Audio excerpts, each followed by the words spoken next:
Hi, I'm Catherine Stewart, Vice Provost for Faculty Affairs and Professor of Psychology here at NC State. This is another video in our series about the reappointment, promotion, and tenure process at NC State. Today, I'll address two issues that may be of particular importance to deans, department heads, and members of departmental or college RPT committees: best practices for assessment and recommendation documents, and accuracy in voting. The assessments written by departmental voting faculty and college RPT committees, and the recommendations written by department head and deans for RPT dossiers are critically important for informing next-level evaluators in the review process. These documents essentially become the voice of the senior faculty and leadership of the department and college throughout the review process. And to be sure that these voices are fully heard, it's important that these documents explain the extent to which, in the eyes of the DVF, CRPTC, head, or dean, the candidate has met the standards for reappointment, promotion, or tenure. They should outline the relative strengths and weaknesses in the dossier, and they should capture the full range of discussion for a DVF or a CRPTC assessment. Capturing the full range of faculty opinions about where a candidate's dossier is strong and where the candidate may need additional development or focus is especially important when the vote is mixed. Similarly, department heads and deans should include this full range of information in their recommendations. Having this information in the dossier is a huge help to college reviewers, the provost, and the university RPT committee for understanding the rationale for a vote or a recommendation. And more importantly, it can be very helpful to candidates themselves as they consider whether they want to respond to the reviews or what they want to focus on in their work. Finally, department heads must be sure to address certain atypical situations in the candidate's dossier. Specifically, if a candidate does not have the required number of peer teaching evaluations in their dossier, the department head must explain why those evaluations were not conducted. If there are any missing votes at the department level, the department head should explain those missing votes without giving the names of the missing voters. Also, if there are fewer than 5 external evaluations in the dossier, or if any of the external evaluation letters reveal a potential conflict of interest on the part of the letter writer, the department head must address these issues in their recommendation document, in addition to describing their own evaluation of the candidate's performance relative to department standards.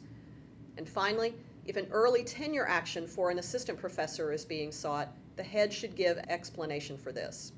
The other way that senior faculty make their voices heard in the RPT process is through voting. The vote is intended as a yes or no response to the question, has this candidate met or exceeded the standards for reappointment or for the rank and tenure status they are seeking? But in addition to yes and no, there are some other options in the voting process that must be recorded accurately before the dossier goes forward to the next stage of review. And some of these options are often confused, so I'd like to review them in this video as well. First, it's important to capture the correct number of eligible faculty on a DVF or CRPTC. Eligibility for a DVF is defined in the RPT policy and the non-tenure track regulation, and college RPT rules define the composition of their RPT committees.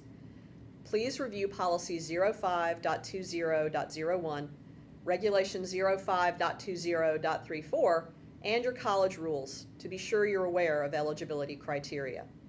A DVF or CRPTC member who has a relationship with a candidate that is covered under the UNC system policy on employment of related persons is considered ineligible in that case, and they should not be counted among the eligible voters for that case. A DVF or CRPTC member who is otherwise eligible but has a conflict of interest or appearance of conflict of interest in a case is expected to recuse themselves from that case. For example, being in a relationship that is not covered by UNC system policy but may create an appearance of conflict of interest may be a reason for recusal. Being on opposite sides of a formal grievance hearing would also be a reason for recusal. Merely having had a history of disagreement with a candidate is not typically a reason for recusal, but faculty members are expected to determine in good faith if they should recuse themselves because of protracted disagreement.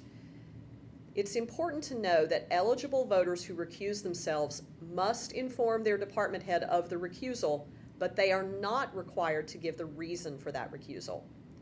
Recused faculty are counted in the vote tally as eligible, but recused. A missing vote occurs when an eligible faculty member does not vote, either in the committee meeting or via absentee vote. This sometimes occurs when a faculty member is away on leave during the fall semester. Missing votes should be counted as eligible but missing, and the department head should provide a brief explanation for why the missing votes occurred, although names should not be included. Finally, an abstention is recorded when a committee member votes either in the meeting or via absentee ballot, but declines to vote either yes or no. There are several reasons why a member may choose to abstain, and documentation of reasons for abstentions is not required. DDFs and CRPTCs should follow their respective RPT rules regarding balloting, both in terms of maintaining confidentiality of the balloting process and reporting the tally of the votes. I hope this video has helped clarify some of the important aspects of assessments, recommendation, and voting in the RPT process. Some additional resources appear at the end of this video as well, and as always, if you have questions about any of these issues, please ask your college RPT liaison or contact me or Amy Jeanette, Assistant Vice Provost for Academic Affairs. Thank you.